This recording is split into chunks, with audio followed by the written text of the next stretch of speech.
Welcome back to the shop and to the channel. Getting back to work on this 6-jaw chuck.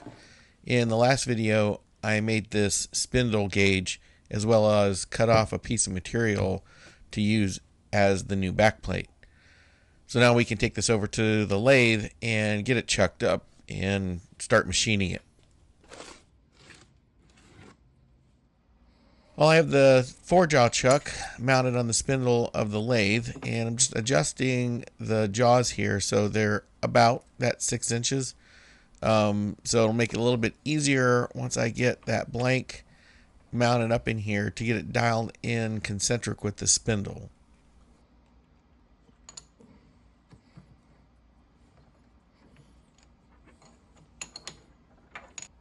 I'm going to take advantage of the fact that the last person that used this piece of material left this section on the end here machined, and that'll make it a little bit easier for me to dial this thing in at least semi-concentric with the spindle.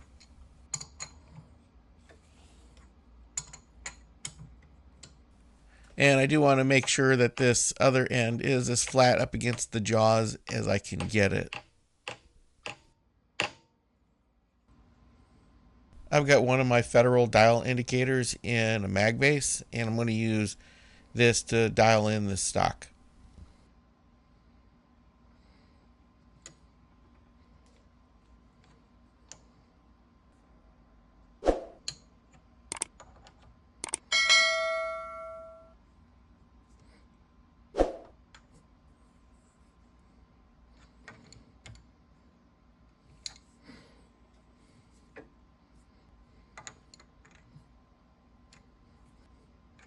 Well, it's running true within about a thousandth of an inch, and considering we're going to be machining most of this away anyway, that is more than accurate.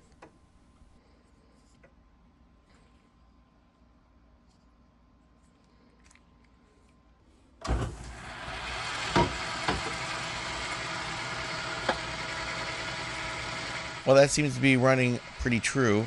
My first order of business here will be to machine off all of these saw marks and get this side fairly flat.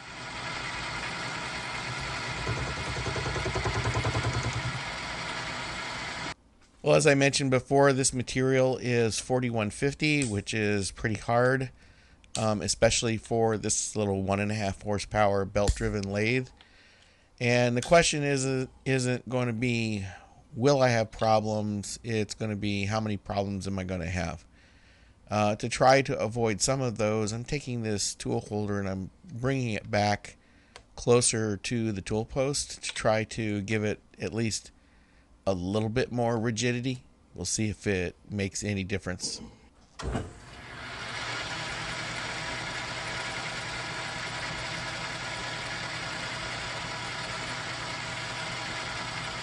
Well, for this first pass, I'm only going to take about 15 thousandths off. I hesitate to take any more than that, which means that this is going to take a long time. I might try some different feeds and speeds. We'll see what happens, but right now I'm getting a lot of vibration here, and I'm pretty sure I might have just broken insert, but I'm going to let this pass finish. I have so much more to go that even if the insert's broken and I gotta swap it, it's not going to make a whole lot of difference at this stage.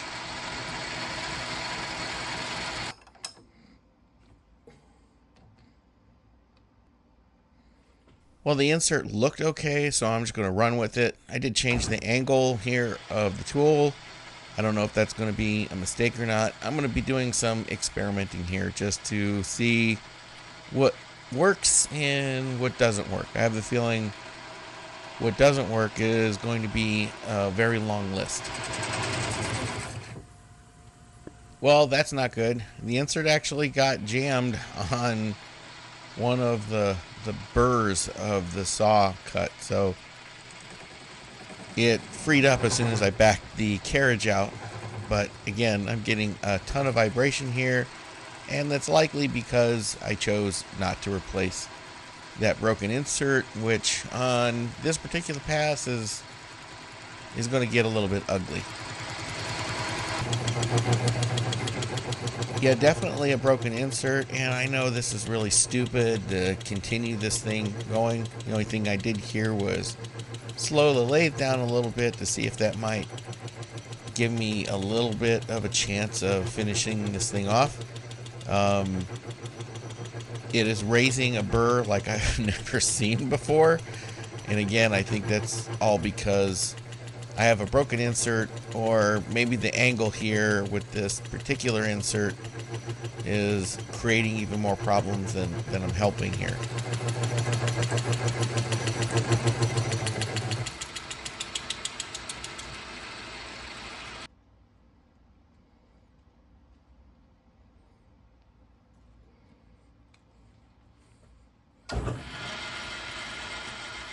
Well, I put a fresh insert in the tool holder, and I'm kind of hoping that I might get a little better reaction out of the material. Now, this is the first time that I'm actually getting a decent looking quasi chip out of this. It's a little stringy, but it's actually breaking, which before it was just making a mess. So I don't know if it's a combination of my feed rate, maybe it's the tool angle, maybe I've just got lucky, but I fear that this will be short-lived.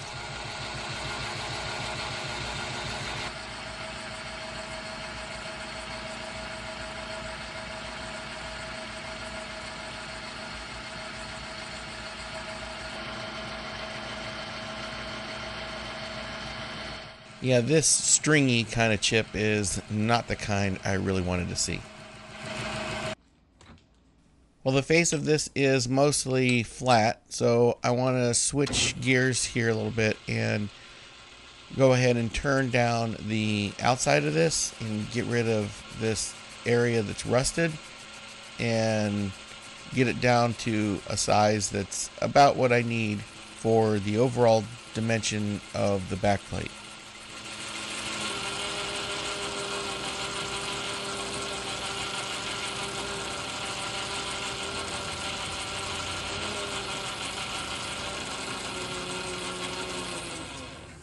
This is, the kind of stuff that I've been struggling with these harder materials on this lathe. It just doesn't have the guts to machine it. And, it is what it is. It just means I'm going to have to take lighter cuts and also not feed the cross slide in when I meant to feed it out.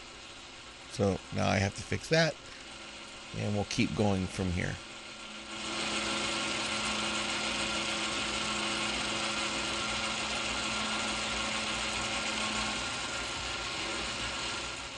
Well, I sometimes have better luck on harder materials, at least turning the outside with a DCMT insert. So I switched out the tool holders, but before I actually start machining here, I'm going to swap out this insert just to make sure I've got a fresh edge.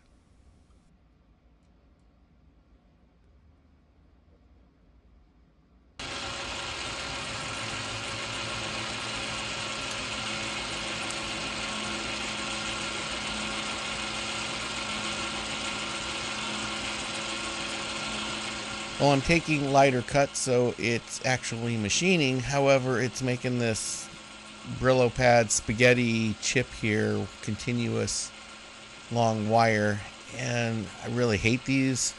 They're not only a pain in the neck, but they can be a bit dangerous. I've seen situations where these balls of wiry chips have been grabbed by the chuck and been whipped around and come pretty close to hitting me. So I'm not a big fan of this, but I'll work with what I have in order to get what I need. I think that's fine for now. Much of this is going to get machined away anyway, everything except for the first 5/8 of an inch. Well, we'll do a quick chamfer here on this outside edge, and we'll get set up to start boring the hole in the center. Well, I forgot to hit record when I started drilling out the center hole here, but I need to bore a hole now down the center of this in order to accommodate the 1 7/8 by 8 TPI threads on the spindle. So I'm starting with a smallish 1/4 inch drill here, and I'll gradually work my way up to larger sizes before I bring out the boring bars.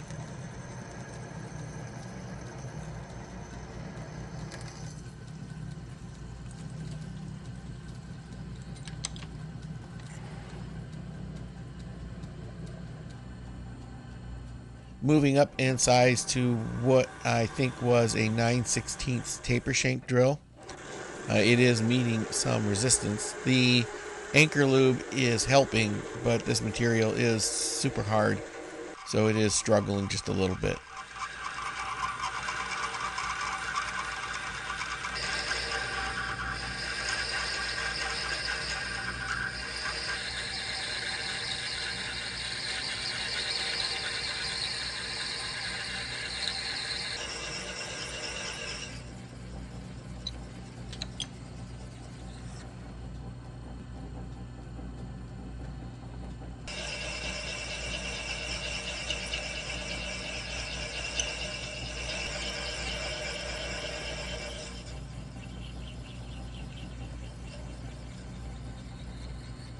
With that hole now all the way through, I can move up in size in drill.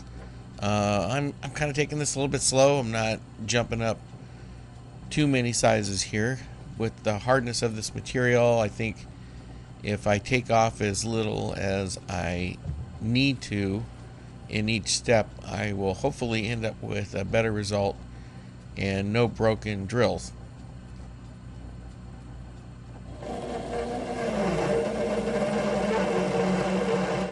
Yeah, this size here is struggling a little bit, even though, there is no center that it's got to drill through. I am going to slow the lathe down here a little bit, and that should definitely help. That's definitely cutting better. It's just going to take a little bit longer, but that's okay. I'm sometimes a patient person. I knew this was going to take some time, so I'd rather take a little bit longer and try to do it right than to rush it and end up damaging something.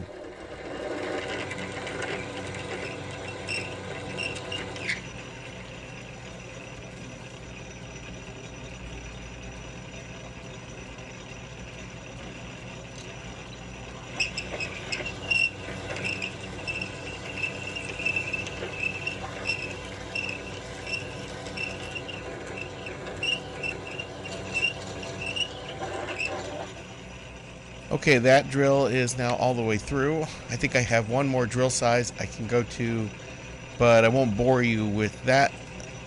No pun intended. I'll bring you back when I'm ready to start using the boring bar. Well, I have a 1/2 inch boring bar here in the tool holder with the carbide insert. We're going to give this a try. I don't really expect to be able to take too much of a depth of the cut, so this is going to take a little while. I am a little apprehensive here because there is an awful lot of stick out with this boring bar. It's kind of hard to see it from this angle, but it's probably got 2 inches that's sticking out. And if you think that sounds bad on your computer, it is 10 times worse in person. There's just not enough rigidity with this boring bar and this material, so I'm going to try a few other things. I've got some of these brazed on carbide boring bars, and I think I'm going to try one of those and see what I can do. See if it's any better anyway, because this isn't going to work. Well, I tried using one of these brazed carbide boring bars, and it was just as bad. So I went ahead and picked up a new boring bar from Shars. This is a 1 inch boring bar with a CCMT carbide insert. These are the same inserts I use in some of my other carbide insert tooling. And so that's actually advantageous. I won't have to have another size insert here. And this tool holder will take up to a 1-inch boring bar. So let's get this one swapped out and the new one swapped in. Well, these tool holders often have a sleeve down the center of them for holding a 3/4 inch boring bar. And with that removed, now I can fit this 1-inch boring bar in its place.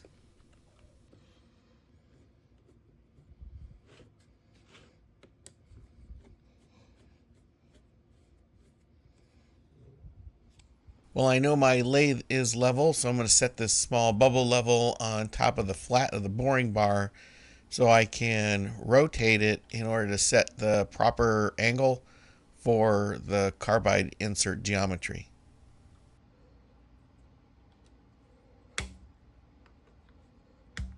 Once I get this level, then I can go ahead and set the center height of the tool, and I'll do that off camera.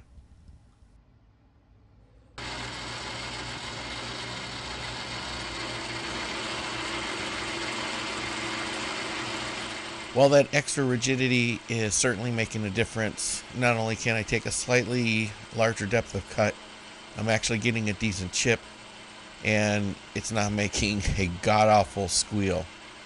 So this is definitely a welcome addition to the shop.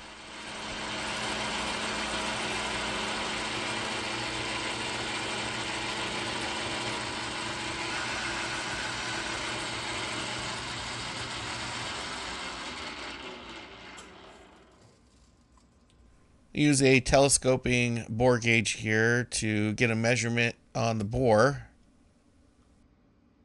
Well, I have a 1 to 2 inch micrometer here clamped in my micrometer stand. I made this, designed and made it. I'll put a link up here in the upper right hand corner if you're interested in that series of where I made all of these parts for this stand. It's working out really nice for me. Well, it looks like we're 1 inch, 746 and a half, and my target is 752. So that means I have about, 6 thousandths or so to come off of the ID.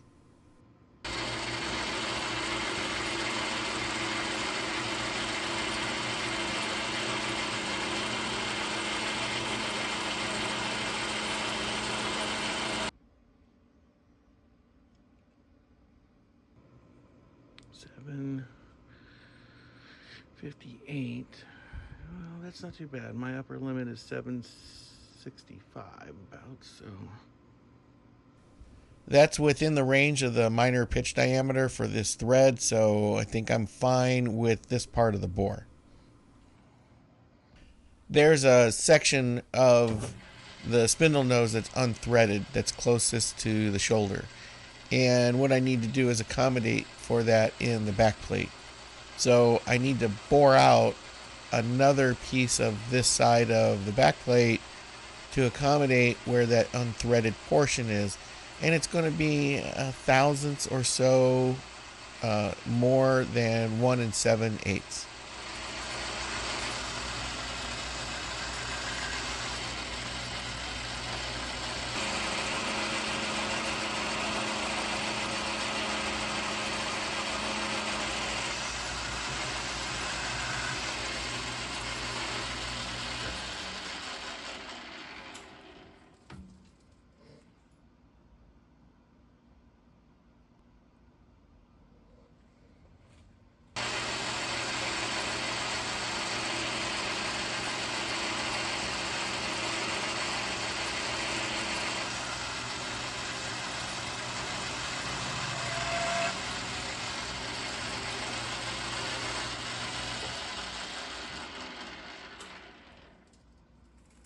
Well, we are just about ready to start threading this ID after I put on some blue Dykem here for my scratch path. When I purchased the 1 inch boring bar, I also picked up a 3/4 inch threading, internal threading boring bar. My little one, again, I don't think was going to be able to handle this. I think the tool pressure would have been too much.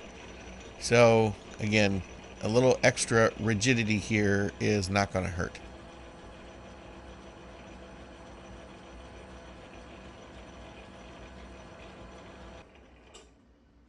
Well, using the thread pitch gauge here on the scratch pass, and everything looks good. Well, I have a dial indicator set up on the tool post here so I can get an accurate indication of my pitch depth. However, I did make one mistake, which luckily didn't end up causing me any problems. I forgot to rotate the compound around to 30 degrees on the other side of 0. When cutting internal threads, you need to rotate the compound so that the front of the threading insert is what's actually doing the cutting here. I didn't catch this until I was editing this video. Everything seemed to work out okay, but this is wrong. I should have rotated it around. I might have ended up with a better finish, but I think I was lucky here, and I'll have to pay attention to that in the future.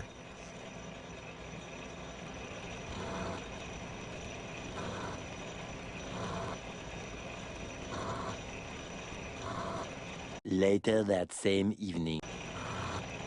Well, according to the dial indicator, we are getting close. We're not quite there yet, and I'm not really seeing any sharp edges to the internal thread, but I do want to check it with the plug gauge that I made in the last video just to see how close I am. Yeah, I didn't expect to get very far at all. I might have gotten a quarter of a thread, if that, so I still have a ways to go.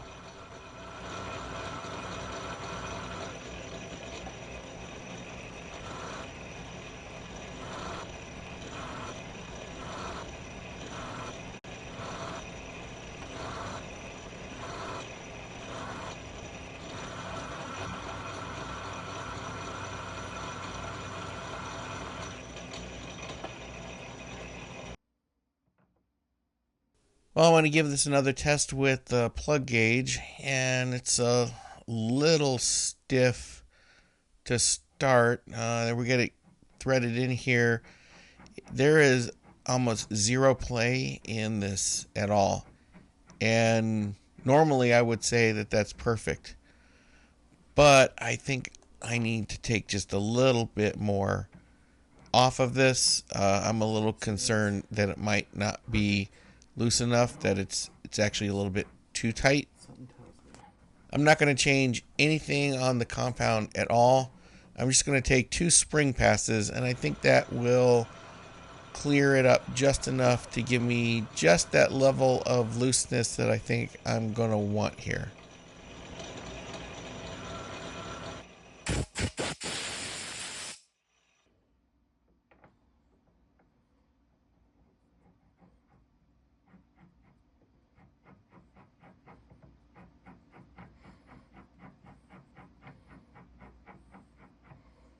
Yeah, I think that was definitely the right call. I love this fit even more than the super tight fit.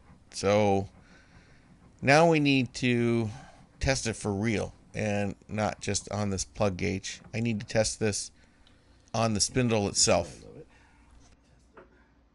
And I think the best way to test this is to remove the 4-jaw chuck, just to spin it off of the lathe and flip this whole thing around. Worst case scenario, if I run into any issues, I can thread the chuck back on. I will have maintained my concentricity. I've touched nothing on the gearbox or the cross slide, so everything should be able to line back up. I should be able to, recut the threads or take a little bit more off or adjust that shoulder in the front of the bore. So this thing is going to be really, really heavy, and so I'm trying to be very, very careful here. As I expected, this thing is very heavy, so I need to try to get this threaded in without dropping it. And it's a little bit challenging, believe it or not.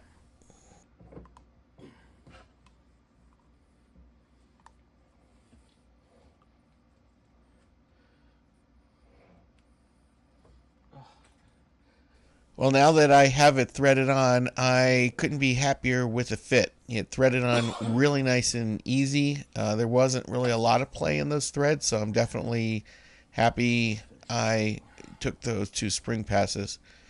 Now, I still have some machining to do on this other face, so before I fully take it out of this 4-jaw chuck, I need to swap it back around again so I can finish that machining. So, yeah, I get to do this again. Fun. Now, for whatever reason, I struggled to get this 4-jaw chuck rethreaded back on the spindle. I'm sure a lot of it has to do with this extra weight that's hanging off the front of it, but for whatever reason, I could not get this thing lined up appropriately. Just as I thought I was getting it started, it almost looked like it was starting to cross thread, and that is definitely not something you want to do and either screw up my chuck or screw up the spindle. So we'll get it clean again, maybe blow this off with some compressed air, and we'll give this another try. But this was actually quite the struggle. I was surprised at how hard this was, but this was, rather exhausting, holding all this weight up and trying to thread it on a spindle.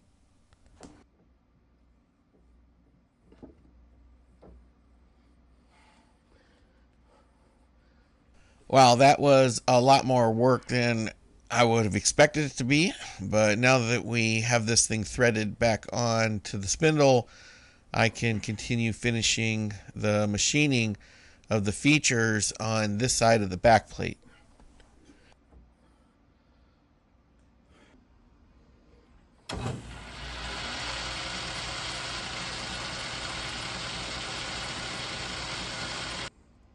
I'm using a pair of hermaphrodite dividers to score a line in the blue dichum here for, I don't know what you would call this feature. It's almost like an embossment. None of these features are really critical as far as their dimension goes, but they're in the existing backplate, so I'm going to go ahead and machine those same features in this one. Well, the center section here around the hole that goes over the spindle is raised about 1/8 of an inch from the rest of the back plate, and it's embossed like a chamfer. So I've got a 80 degree chamfer tool in the tool post here that's doing its best to make steel wool for me. Keeping these chips out of the finish has been a challenge, but I need to get this machine down to that score line, but I want it to chamfer away at 80 degrees.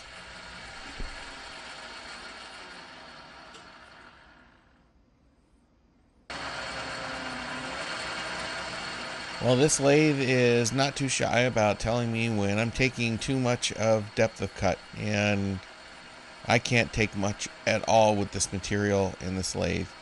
Now, I will give some of that to these cheap Chinese insert tooling and the inserts themselves.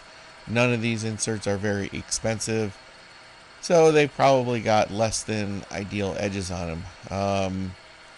I don't usually have any issues with them in mild steel and aluminum and the like, but I am definitely struggling whenever I try to cut anything that's any harder than, like a 1018.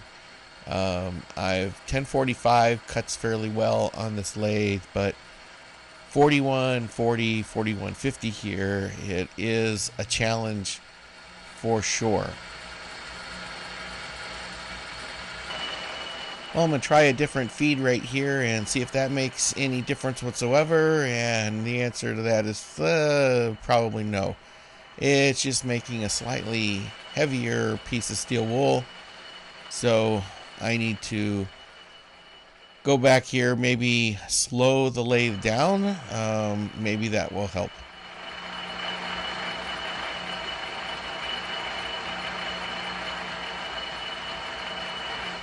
Rather than try to cut that 80 degree chamfer in it now, I think I'll go back to more traditional facing tool here and just leave enough material where I can chamfer it after the fact.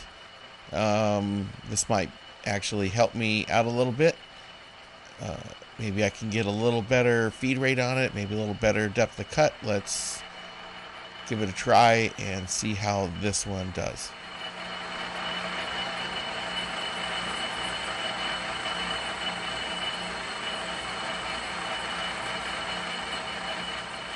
Well, this isn't as bad as the steel wool chips, but it's still a long, springy chip. It's not breaking very often, so it's not a really great chip, but I could certainly deal with this more than, the steel wool type chip.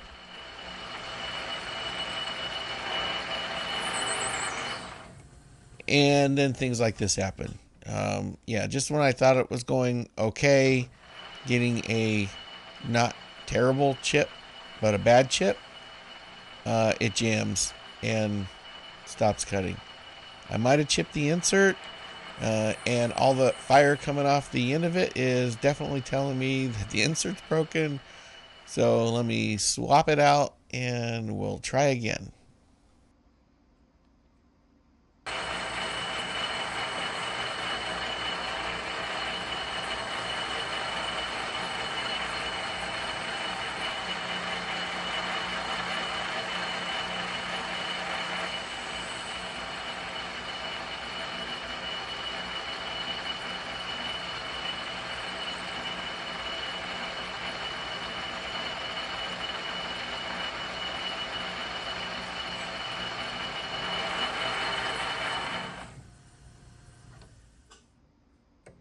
Well, the struggle is real here with this one. It seems if I take almost the exact same depth of cut as I did the previous pass, it jams. So I'm not exactly sure what the heck is going on here.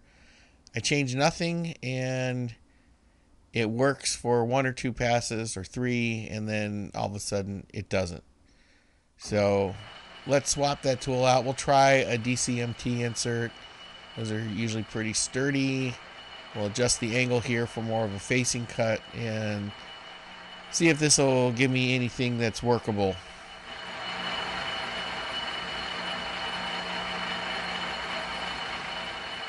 Well, it's cutting, but it's giving me this stringy chip again.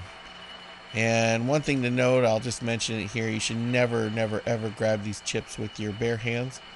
Not only are they sharp, they can cut you, but if you're grabbing a hold of it and for whatever reason the chuck grabs the other end of it or whatever and starts spinning it and grabbing it, it can definitely take off an appendage. So use pliers like I am here to get these chips out of the way. Never use your bare hands. Well, I think that's deep enough for now. I'm going to put some more blue dicum here on the face so I can machine and scribe out and machine another feature that's going to be on this side of the backplate. Well, I'm using those dividers again to scribe another line where there's going to be a slightly deeper recess than the face of the back plate. So the outside of this plate will be raised, and then in between it and that chamfered center boss, it'll be about 5 thousandths or so deeper recessed. Well, I switched back to the 80-degree chamfer tool to not only machine the recess in the center here, but also to clean up the chamfer on that center boss.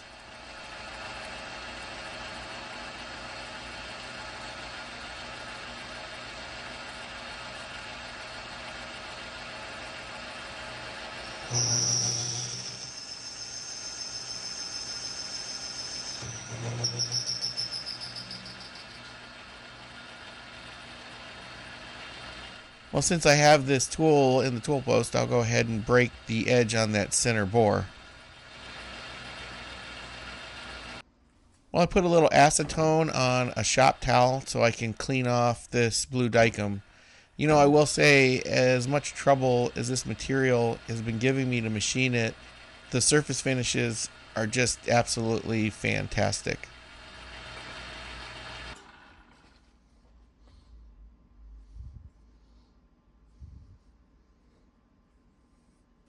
Well, I think we're done with this end of the backplate. We got it bored and threaded in the center, and we got these features machined into the back. I think I'm ready to go ahead and take it out of the forejaw.